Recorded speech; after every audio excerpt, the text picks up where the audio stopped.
Moonlight poured, liquid silver, dust motes, embers. Koko stood at the glass, her nose inches from the pane, watching the lunar surface. It was not static. The craters and plains began to shift, undulating like the surface of a deep, calm pond disturbed by a current. A pearlescent shimmer rippled across the moon, distorting the familiar face of the night. Koko pressed her palms against the cool glass. She leaned closer, her eyes locked onto the shifting light. "Did you just move?" she whispered. The room trembled, not with force, but with a deep, resonant tone that seemed to emanate from the light itself. The moon pulsed. Koko pulled back, her eyebrows arching in shock as the light intensified. A wide, genuine smile broke across her face. The fear of the unknown vanished, replaced by a sudden, overwhelming sense of belonging. She waited, watching the moon ripple again. The bedroom floor seemed to lose its solidity, softening into a bed of mist that drifted upward. Koko felt the gravity of her room release its hold, replaced by a gentle, upward pull that carried her through the window frame. She did not fall, she ascended.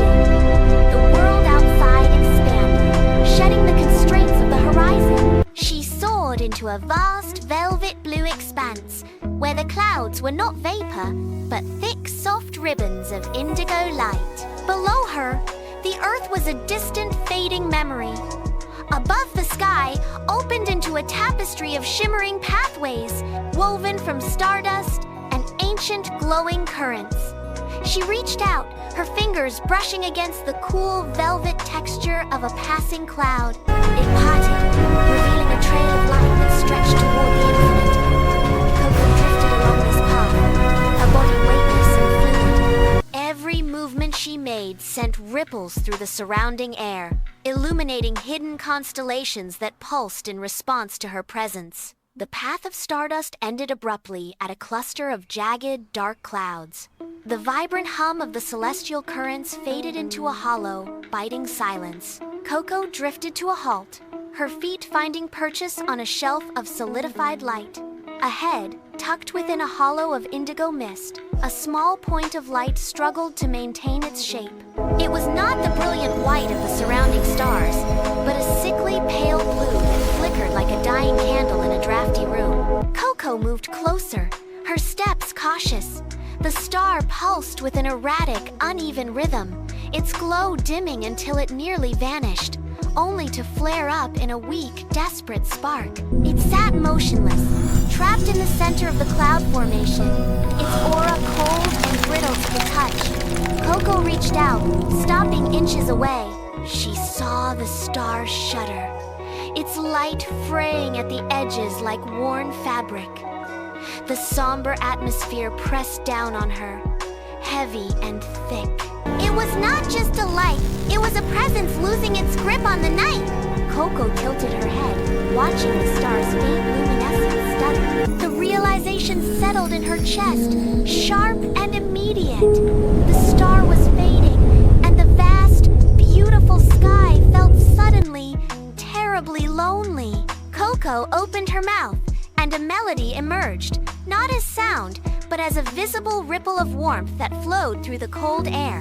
Her song sparked a golden glow. The light traveled down her arms, gathered at her fingertips, and reached out toward the star. The star shivered, its pale blue light flickering violently before it caught the golden current.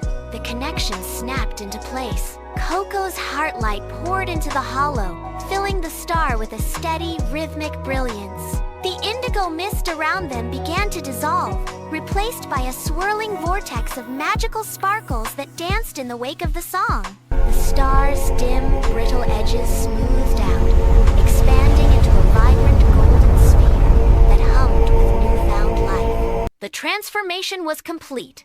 A wave of pure golden energy surged outward, turning the surrounding clouds into ribbons of liquid light. The swirling sparkles dissolved into the familiar stillness of the bedroom. Koko sat on the edge of her mattress, the golden hum of the sky still vibrating faintly in her bones. The air here was thick with warmth, smelling of clean linen and quiet dust. She pulled the covers up, the fabric heavy and soft against her chin.